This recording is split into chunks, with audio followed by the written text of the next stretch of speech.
Sir complaint ಕೊಡಬೇಕಾಗಿತ್ತು sir. ನನ್ನ ತಂಗಿ 4 ದಿನದಿಂದ ಮನೆಗೆ ಬಂದಿಲ್ಲ ಸರ್. ನನ್ನ ತಂಗಿ ಕಾಲೇಜ್ ಓದ್ತಾವೆ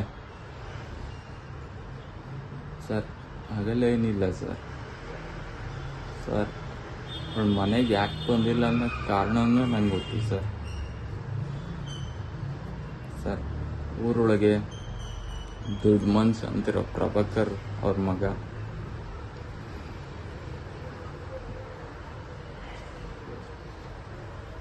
ನನ್ನ ತಂಗಿ ಕಾಲೇಜಿಂದ ಬರ್ಬೇಕಾರೆ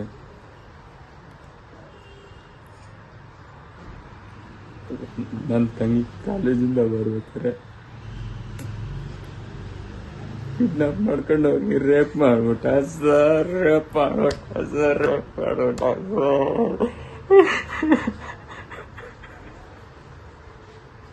ಆ ಪ್ರಭಾಕರ್ ಊರೊಳಗ್ ದೊಡ್ಡ ಮನುಷ್ಯನ ಕಾಣಕ್ಕೆ ಯಾರು ಸಪೋರ್ಟ್ ಬರ್ತಾ ಇಲ್ಲ ಸರ್. ನೀವೇ ಕಂಡಿಡ್ಕೊಡ್ಬೇಕು ಸರ್. ನೀವು ನನ್ಗೆ ಹೆಲ್ಪ್ ಮಾಡಿ ಸರ್ ಪ್ಲೀಸ್ ಸರ್. ನನ್ಗೂ ನನ್ನ ತಂಗಿಗೂ ಅಪ್ಪ ಅಮ್ಮ ಎಲ್ಲ ಸರ್. ನಾನು ಅಪ್ಪ ಅಮ್ಮಗೆ ಕಾಪಾಡ್ಕೊಂಡ್ ಬರ್ತಾ ಇದೀನಿ ಸರ್. ಪ್ಲೀಸ್ ದಯವಿಟ್ಟು ಹುಡ್ಕೊಡಿ ಸರ್ ಪ್ಲೀಸ್.